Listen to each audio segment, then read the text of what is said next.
Artemisia a été créée en 97, fin 97, début 98, par les diplômés du master genre, égalité et politique sociale. C'est devenu un organisme de formation agréé et un bureau d'études, ce qui fait qu'on met en place des recherches-actions, des formations-actions sur la thématique de l'égalité homme-femme à destination d'un public divers, des professionnels de la petite enfance comme dans le cadre d'Egali Crèche. Le projet Egali Crèche, ce n'est pas la mise en œuvre d'une idéologie, vraiment c'est l'idée de sensibiliser les professionnels qui travaillent dans les crèches et de leur faire prendre conscience qu'il y a des différences de traitement entre filles et garçons, qu'elles-mêmes les mettent en œuvre de façon inconsciente. C'est ouvrir le champ des possibles pour les filles et pour les garçons. Donc à la fois proposer aux filles de pouvoir davantage se mettre en valeur, de ne pas hésiter à s'exprimer, de prendre la parole, d'avoir confiance en elles, c'est surtout ça, la confiance en elles.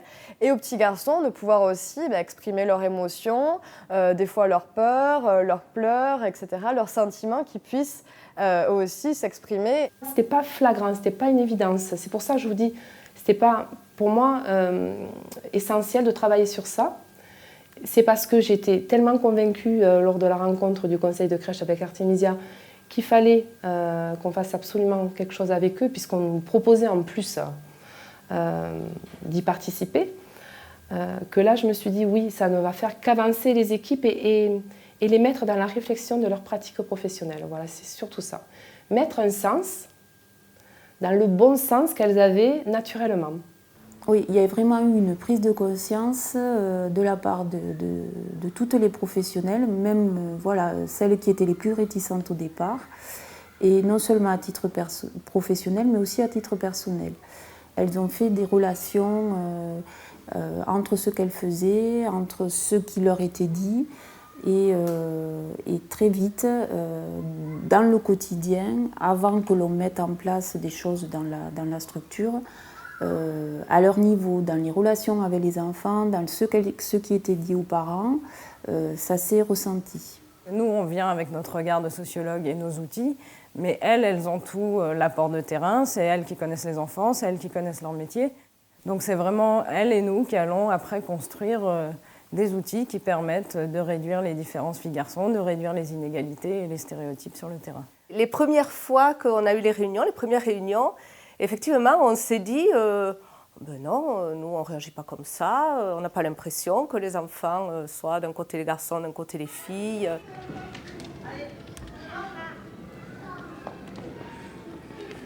La phase qui est importante, c'est la première phase d'observation, donc ça consiste à entrer dans la crèche, y aller pendant plusieurs heures, une quarantaine d'heures, et d'observer les interactions qui ont lieu dans la crèche, que ce soit entre enfants et enfants, entre professionnels et enfants, entre professionnels et parents, et de chercher à cibler à ce moment-là s'il y a des différences qui sont faites entre les filles et les garçons, que ce soit par les professionnels ou par les enfants eux-mêmes, s'il y a des façons différentes d'occuper l'espace, s'il y a des façons différentes d'interagir, s'il y a des façons différentes d'aider les enfants, ce genre de choses. Et après, ça sera de la formation qui est de longue haleine, donc c'est ça qui est intéressant dans le projet, c'est que ce n'est pas juste une formation courte qui après lâche les gens dans la nature. Là, c'est vraiment une formation sur le long terme, donc avec plusieurs phases de formation, des ateliers qui permettent une mise en œuvre. L'atelier activité-jeu, par exemple, où l'on propose une activité dite masculine à un groupe de filles, puis à un groupe de garçons, puis à un groupe mixte. On observe, on voit ce qui se passe, et après on propose une activité dite féminine, un groupe de garçons, un groupe de filles, un groupe mixte. Et c'est vrai que ça nous paraît intéressant de mélanger un petit peu les activités filles, les activités garçons. Ils nous ont proposé un aménagement de l'espace dans le service complètement différent, parce qu'on avait tendance à faire des ateliers, nous par ateliers, atelier dinette, atelier garage, atelier construction. Et c'est vrai que là, le fait de mélanger tout, peut-être que on va se rendre compte d'un comportement différent. Par exemple, un groupe de filles, elles vont jouer à la voiture, elles vont jouer au coin avec le garage, elles vont être à l'extérieur avec un ballon, et réciproquement, proposition de jeux calmes pour les petits garçons, de jouer avec la dinette, de jouer avec les poupées. Fais dodo. Dodo. Ces ateliers fonctionnent tous de la même façon. On a 1 heure de réunion d'équipe où nous, on leur fait un rappel sur la thématique et on décide ce qu'on met en place après l'après-midi avec les enfants, un atelier, mise en situation, mise en pratique directement avec les enfants. Par exemple, l'atelier littérature de jeunesse. Elsa et Sophie nous ont apporté un peu plus de contenu pour analyser ces livres-là et se rendre compte que finalement, dans certaines histoires, et dans la majorité des histoires, les personnages étaient plutôt masculins, souvent des super-héros, prenaient beaucoup de place, étaient beaucoup dans le mouvement, dans l'action, alors que les personnages féminins étaient souvent, alors déjà tout petits par rapport à l'espace et beaucoup dans l'attente, en second rôle. Pour ceux qui véhiculent ce type de stéréotype, de les contrebalancer en disant, voilà, sur l'image, par exemple, oui, le papa de petit ours brun, il est en train de lire le journal parce qu'il a l'air fatigué, mais on peut se dire aussi que la maman, après, elle va prendre sa place et que lui va la relayer à la cuisine pour préparer le repas, par exemple. Voilà ce type d'attitude qu'on peut adopter avec les enfants. Rien, ce n'est pas. Mais moi, personnellement, ça m'interpelle. Voilà. Parce que c'est des ça me choque. C'est sur le moment. Les professionnels, des fois, ont été un petit peu réticentes aussi parce que, par exemple, des livres qu'elles lisaient tous les jours aux enfants où elles se sont aperçues que c'était pas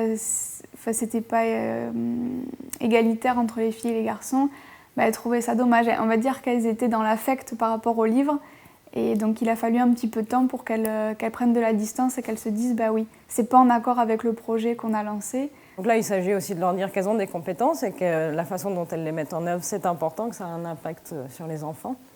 Donc au début, c'est vrai qu'il peut y avoir une certaine résistance, qui est plus de la peur de devoir changer ses pratiques. C'est jamais agréable d'être remis en question et elles peuvent avoir une certaine appréhension, ce qu'on comprend. Donc il s'agit de les rassurer et de travailler avec elles et de leur dire qu'on travaille avec elles aussi. Elles étaient contentes de voir ce qu'elles font, de voir que c'est intéressant, que c'est important. Et en fin de compte, elles se sont vraiment emparées du projet. Quand je dis « allez les enfants, on range », je me force à regarder si les garçons, ils le font. Et du coup, s'ils ne le font pas, je leur dis « allez, on va ranger ». Donc non, il faut quand même se dire, comme quand on fait les ateliers, « allez les filles, aujourd'hui, on fait un atelier garçon à la dinette ». Enfin voilà, c'est pas automatique encore. On se dit « allez, aujourd'hui, on le fait et on observe ». C'est pas encore tout à fait automatique, mais on va le travailler et puis c'est comme tout, ça le deviendra. Elles sont intéressées, elles sont motivées et voilà, ça prend vraiment bien et ça les intéresse et ça marche.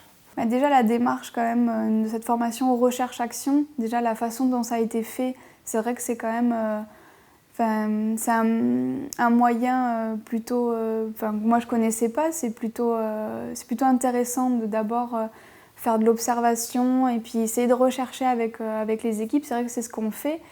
C'est ce qu'on essaie de faire, mais là c'est vrai que c'était dans la pratique et ça a été vraiment intéressant. On a vu que les équipes avaient vraiment adhéré. C'est vrai que ça fédère un groupe. Pour moi, c'était un moyen de professionnaliser au mieux les équipes et puis d'avoir cette chance du moment et qu'il fallait absolument se saisir. Voilà, c'était ça.